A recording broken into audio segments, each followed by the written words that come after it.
하나님 말씀은 구약성경 잠언 22장 26절, 27절입니다.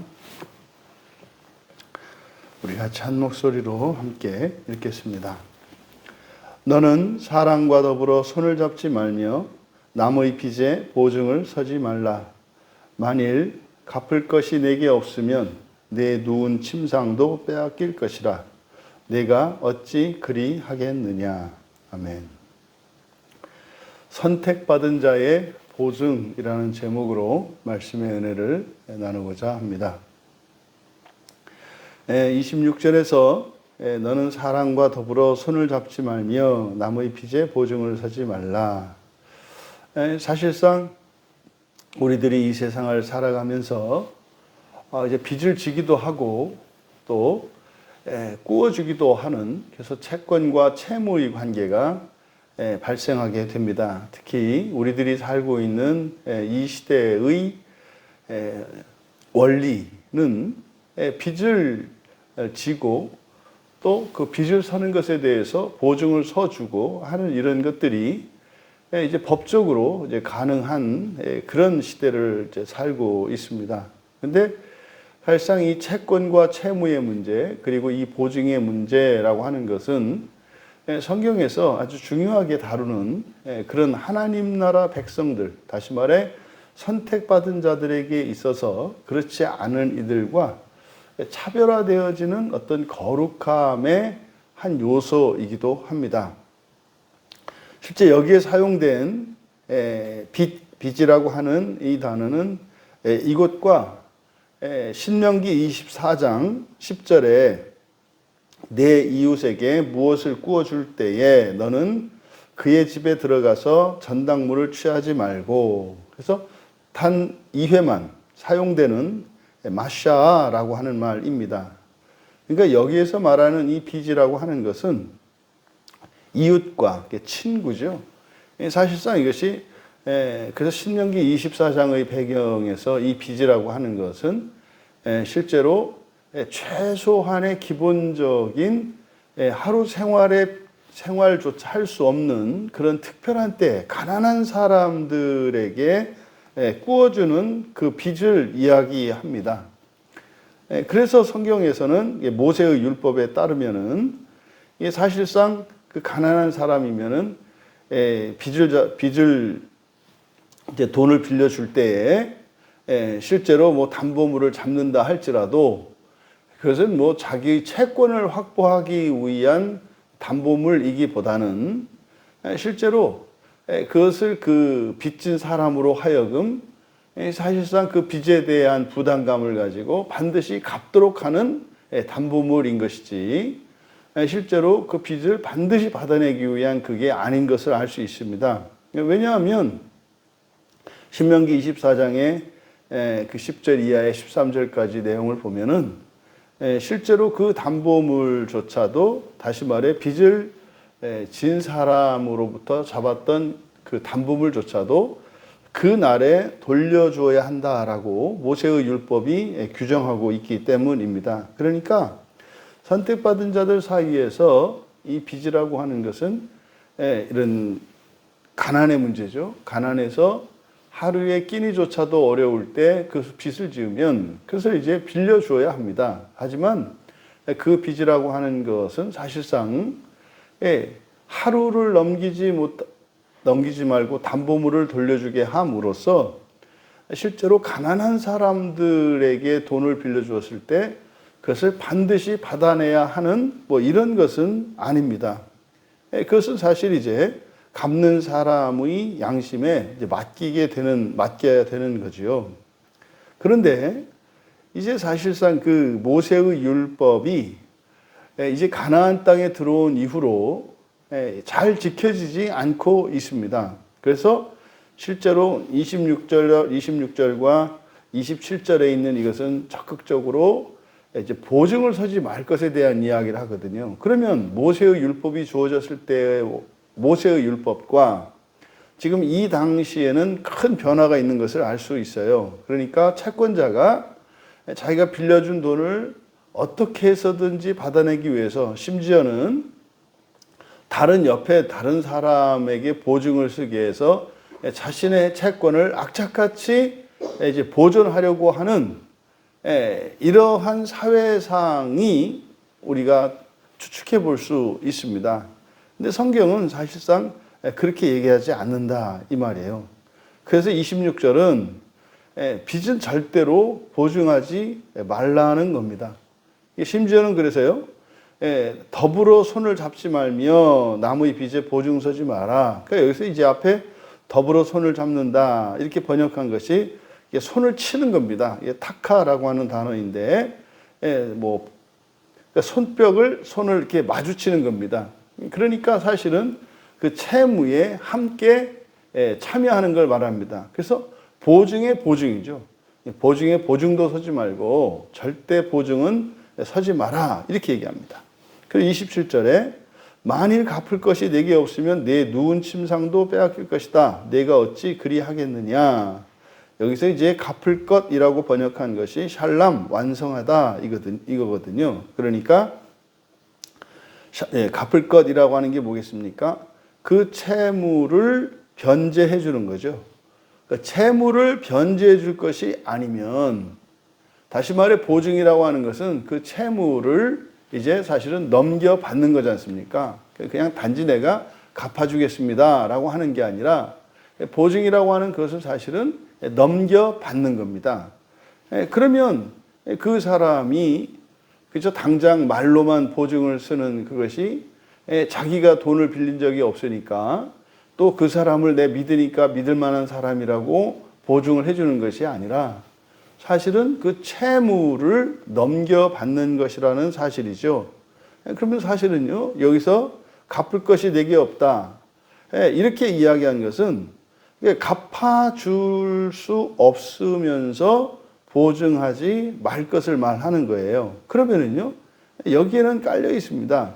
그러니까 대신 갚아주든지 그럴 역량이 없으면 이 빚이라고 하는 것은 사실상 그렇게 보증을 서주는 것이 아니다라고 얘기합니다. 이게 이제 신약 성경에 넘어오면 이 빚이라고 하는, 빚지는 이것이 죄와도 이게 같이 사용이 됩니다. 그러니까 죄를 짓는 것, 이것이 사실은 완전해서 모자라는 죄의 개념이거든요. 그래서 경제적인 부채라고 하는 것은 성경에서 말하는 죄입니다. 그러니까 이 죄라고 하는 것은 사실상 그 죄를 대신 누가 떠안는 법은 없어요. 죄라고 하는 것이 우리가 보통 원죄를 이야기했을 때 인류의 조상인 아담이 범죄로 말미암아서 그 책임이 사람들에게 그대로 전가되는 것처럼 이야기를 합니다만, 그것은 사실상 결과적으로는 최종적으로 죄에 대한 그 조상의 죄에 대하여 내가 그 벌을 떠안는 것이 아니라 조상과 똑같은 선택을 했을 때 똑같은 결과를 맞이하는 거죠. 그래서 이 죄라고 하는 것은 그렇게 해서 다른 사람에게 그대로 전가됩니다. 하지만 전가되지만 그것은 무조건 그 자손이기 때문에 그렇게 전가되는 것이 아니라 자신이 똑같은 죄를 범죄함으로 말미암아 그런 벌을 받고 저주를 받는 것이지, 자신은 조상이 했던 그 일을 하지 않는데도 그 후손이기 때문에 벌을 받는 것은 아니다. 그래서 전가된다, 죄가 전가된다, 의가 전가된다 라고 하는 이것은 그 일을 똑같이 행했을 때라야 그렇게 실제적으로 전가가 이루어지는 겁니다. 이거는 죄뿐만 아니라 의도 마찬가지죠. 우리가 예수 그리스도로 말미암아 하나님의 의를 전가받습니다.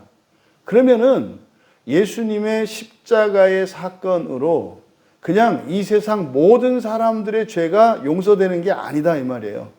그리스도 의가 전가되려면, 그것을 전가받으려면 직접적인 자기의 실천과 행위가 있어야 합니다. 그게 뭡니까? 예수 그리스도를 믿고 신앙을 고백하는 일입니다.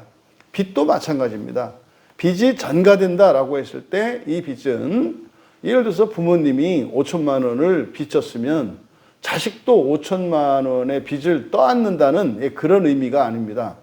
실제로 상속을 할 때 그대로 물려받았을 때 재산을 상속받았을 때 빚도 않는 거거든요. 근데요, 아예 재산이다 뭐해서 일체 상속받지 않으면 이 채무도 변제받지 않습니다. 물려받지 않습니다. 그러니까 여기서 지금 말하고자 하는 것은 이 빚에 대한 사람들의 잘못된 관행입니다. 죄를 갚을 때 우리가 재물을 드림으로써 죄의 용서를 받습니다. 그러니까 그것은 이미 지은 죄에 대한 그 속죄를 제물로 합니다. 그러니까 그렇게 지은 죄에 대해서 제물로 속죄를 했다고 해서 그 사람이 근본적으로 바뀌지 않는다면 여전히 그 죄는 남아있는 거죠. 그 죄를 범한 그 행위 자체에 대한 범죄에 대한 벌은 한 번의 죄물로 한 번의 그 범죄 행위가 용서되겠습니다만 존재론적으로 가지고 있는 그 죄가 용서되지는 않죠. 그는요, 빚은 반드시 갚아야 합니다. 반드시 갚아야 합니다. 그리고 이 빚이라고 하는 것은 다른 사람이 떠안는다는 것이 없습니다. 빚은 대신 지는 게 없습니다. 다만 뭐 할 수 있습니까? 갚을 수 있습니다. 갚아줄 수 있습니다. 그러니까 빚은 자신이 갚든지 누가 갚든지 반드시 갚아야 하는 것입니다. 보증하는 것은 없는 것이다 이 말입니다. 오늘날 우리들이 살아가는 이 시대에서도 마찬가지죠. 보증이라고 하는 이 문제는 교회 공동체 안에서도 종종 일어나는 문제입니다. 누군가가 채무가 있어요. 그래서 아유 집사님, 내가 이거를 언제까지 갚아야 되는데 이게 지금은 안 되는데 며칠 후면 됩니다. 그러니까 보증을 서주십시오. 이렇게 이야기한다 이 말이에요. 근데 성경은 원칙적으로 이 보증에 대해서는 금하고 있습니다. 다만 적극적으로 남의 빚에 대해서 이렇게 보증을 서주는 것이 아니라 그 고난과 고통을 대신 받음으로써 예수 그리스도께서 우리의 죄를 갚아주시겠다고 보증을 하시는 것이 아니라 친히 십자가에서 죽으심으로, 자기의 죽음으로 우리의 빚을 갚아주시죠. 그러니까 갚아주겠다라고 하는 말과 약속이 아니라 직접 그리스도께서 십자가에 달려 죽으셨습니다. 그것을 우리에게 적용을 하면 자기가 도와줄 수 있는 한도 내에서 빚을 일부라도 대신 갚아주는 것, 이것이 오늘날 그리스도인들의 채무 보증에 대한 바른 길이다라고 하는 것을 알 수 있습니다. 본문을 통해서 그래서 실제로 이 보증이라고 하는 것은 하지 말라는 겁니다. 그래서 보증을 하지 않음으로써 사람들이 다른 사람을 의지하지 않고 자기 스스로 그 일을 감당해야 된다라고 하는 원칙을 가지고 빚을 지었으면 본인이 빚을 갚아야 한다고 하는 이 사실, 이것을 원칙으로 정해야 하고, 그러니 이 보증이라고 하는 것은 서지도 말아야지만 바라지도 말아야 하는 것이죠. 하지만 한 걸음 더 나아가서 성경은 그것을 탕감해 주든지 그러니까 자신이 갚아주는 거죠. 그러니까 채권자가 빚을 탕감해 주든지 아니면 옆에 있는 친구가 대신 빚을 갚아줄지언정 보증은 서지 말라고 이야기합니다. 그러니까 빚이라고 하는 것은, 죄라고 하는 것은 반드시 갚아야 합니다.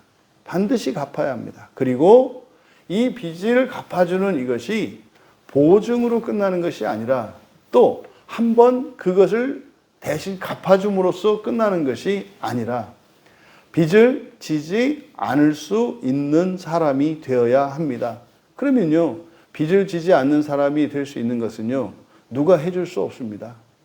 그것은 하나님께서 우리의 본성을 바꾸어 주시고 우리의 환경을 바꾸어 주시기 전에는 이 채무와 채무의 문제라고 하는 것은 이거는 해결이 되지 않습니다.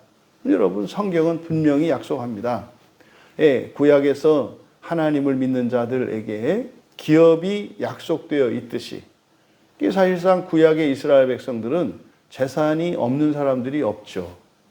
재산이 없는 사람들이 없습니다. 그래서 스스로 종이 되어서 그 빚을 갚고 나면, 희년이 되면 자신들의 조상으로부터 물려받은 기업을 회복을 합니다.